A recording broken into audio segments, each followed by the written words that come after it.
Bonjour et bienvenue dans cette vidéo de présentation de la dernière étape du onboarding et finalement la première étape lors de votre présence dans l'interface, dans le dashboard de l'outil MySEO Coach. Un point pour pouvoir vous expliquer deux choses. La première des choses, c'est l'aide que vous allez pouvoir bénéficier dans cette interface. Sur chaque écran, vous allez retrouver en haut à droite des points d'interrogation qui vont vous permettre d'ouvrir une pop-up avec des explications sur ce que fait l'écran sur lequel vous êtes et à quoi ça sert, comment vous allez pouvoir l'utiliser, etc. Voilà, de l'aide intégrée. Et si jamais vous avez des questions et des doutes sur comment est-ce que ça fonctionne, n'hésitez pas à utiliser ces petits points d'interrogation.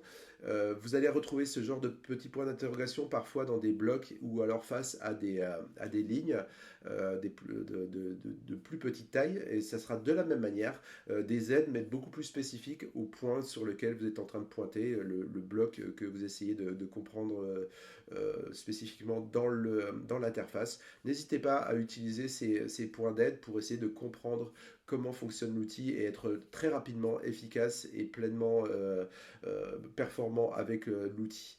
La deuxième des choses, c'est que si cette aide ne vous suffit pas, si cette aide est insuffisante pour essayer de comprendre la logique, pour essayer de comprendre comment ça fonctionne, et si jamais vous découvrez des bugs ou des choses que vous verriez à améliorer sur ce site-là, sur cet outil-là, n'hésitez pas à utiliser en bas à gauche le chat qui va vous permettre de rentrer en contact avec nous. N'hésitez vraiment pas à nous contacter, à nous faire vos suggestions et à nous poser vos questions pour que vous soyez le plus efficace possible lorsque vous faites votre découverte de l'outil. Cette vidéo, en fait, a principalement pour but de comprendre le point le plus difficile finalement à comprendre, qui n'est pas forcément très difficile, mais pour le plus crucial pour comprendre comment fonctionne l'outil.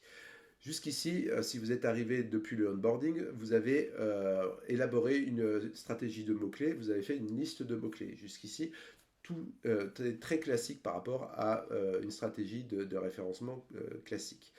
Ce qu'on vous propose dans cette page, dans cette interface, lorsque vous arrivez, c'est la première page que vous voyez, c'est d'associer les mots-clés que vous avez choisis dans votre stratégie à des pages qui sont existantes sur votre site. Si jamais vous ne voyez pas certaines pages de votre site pour l'instant, c'est peut-être parce que le crawl de votre site, la récupération de la liste des URL de votre site n'est pas terminée. Revenez dans quelques minutes et vous pourrez compléter cette étape-là. Peut-être quand le temps que vous voyez cette vidéo, ça sera terminé. Le but dans cette interface, cette page-là, c'est d'associer les mots-clés que vous essayez d'atteindre, sur lesquels vous essayez de vous positionner, à des pages qui existent sur votre site ou qui seraient à créer sur votre site.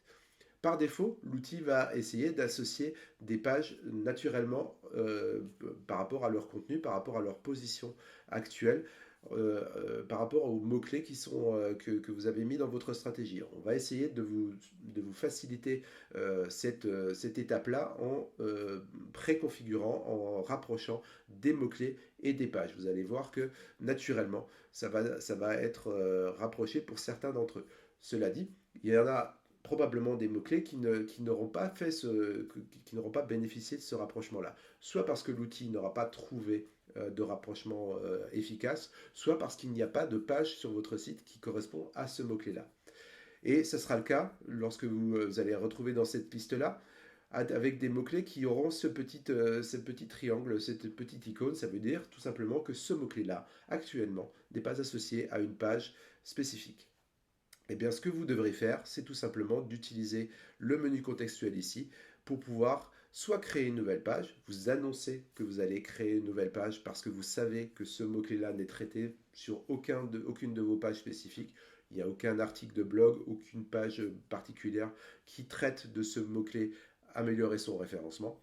Et vous allez pouvoir commencer à expliquer, à rentrer dans votre stratégie que vous voulez créer une page très clairement pour ça. Et lorsque vous cliquez là-dessus, vous allez pouvoir rentrer l'URL de la page en question. Même si elle n'est pas encore créée, vous allez pouvoir la rentrer et elle sera validée plus tard. Vous pourrez aussi modifier plus tard si jamais l'URL a changé entre le moment où vous imaginez la création de cette page et le moment où vous la mettez en ligne. Deuxième possibilité, vous savez que vous avez un article de blog ou une page, n'importe quoi sur votre site qui correspond à ce mot-clé-là. Vous le savez, vous connaissez votre site et vous savez que ce mot-clé-là peut être traité sur une de vos pages. Eh bien, tout simplement, vous allez pouvoir associer à une page directement et nous allons pouvoir vous proposer un certain nombre de pages qui existent sur votre site et vous allez pouvoir aller chercher, faire l'association entre les différentes URL que l'outil connaît déjà. Si jamais l'outil ne connaît pas l'URL et qu'elle existe quand même, vous pouvez reprendre la même logique en créant une page et mettant votre URL telle qu'elle existe aujourd'hui. Vous n'aurez pas la page à créer, elle sera déjà créée. Voilà, le but de cette étape, tout simplement, c'est de rapprocher les mots-clés que vous avez définis dans votre stratégie juste avant et les pages qui existent ou qui sont à créer sur votre site. Ensuite, lorsque vos pages seront créées et associées à votre site, vous allez pouvoir les optimiser tout simplement. Et par exemple, vous allez pouvoir rentrer dans le menu page à optimiser, choisir la page que vous cherchez à optimiser maintenant. Par exemple, je cherche à optimiser cette page-là.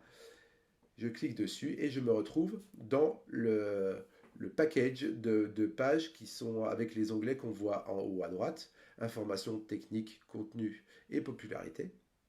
Et à chaque fois, ça se rapporte à la page que vous venez de sélectionner.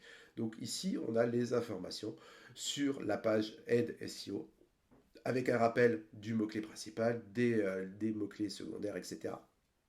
Et vous allez retrouver des tableaux pour ces quatre onglets-là, de recommandations. L'outil vous fait des recommandations par rapport à ce qu'il a trouvé dans votre code et par rapport à ce que vous cherchez à atteindre comme objectif. Eh bien, on vous fait une suggestion. Par exemple, sur cette page-là, mon mot-clé principal, c'est aide référencement. Eh bien, l'outil a détecté que le mot-clé principal n'est pas présent dans la balise title. Et donc, l'outil vous fait une suggestion de modifier votre balise title et pour pouvoir correspondre à cette optimisation possible en SEO. Et vous en avez un certain nombre comme ça. À partir de là, vous pouvez choisir parmi les optimisations qu'on vous suggère de faire, et bien de dire que vous souhaitez le faire, mais le déléguer à quelqu'un dans l'équipe, que vous souhaitez dire que ça a été fait, vous venez de le faire très rapidement, pas besoin de le mettre dans la liste de choses à faire, ça a été fait, vous savez que ça a été fait, donc vous le cliquez sur fait, et ensuite vous cliquez sur ne pas faire ou ne jamais faire. Si vous voulez ne pas faire cette suggestion sur cette page-là pour ne pas faire, ou ne jamais faire cette suggestion, c'est-à-dire ne jamais la faire sur aucune des pages de votre site. Si cette suggestion vous paraît inintéressante pour votre site ou dans l'absolu pour tout votre site, vous pouvez cliquer sur ne jamais faire et vous ne retrouverez plus cette suggestion sur aucune de vos pages. Une fois que vous avez validé ce genre de choix, vous avez dit que c'est à faire par quelqu'un d'autre ou fait, votre recommandation va, lorsque ça sera marqué comme fait, passer dans l'historique. L'historique, lorsque ce sont des suggestions de l'outil qui sont faits, eh bien l'outil va aller vérifier automatiquement le fait que la tâche a été faite.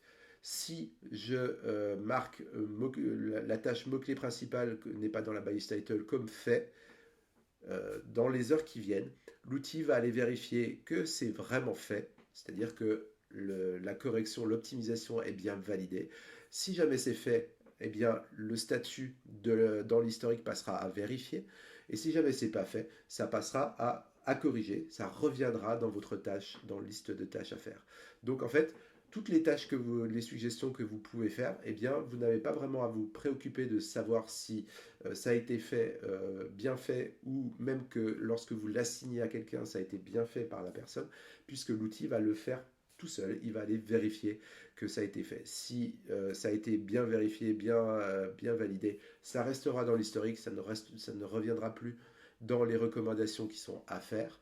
Et si jamais c'est mal fait ou c'est fait de façon incomplète, eh bien ça reviendra dans les recommandations. Donc vous n'avez pas à vérifier les dizaines, les centaines de petites modifications que vous pouvez être amené à faire dans votre quotidien.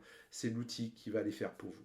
un gros gain de temps en perspective pour l'utilisation dans votre stratégie au quotidien, particulièrement si vous avez beaucoup de projets, particulièrement si vous avez beaucoup de pages.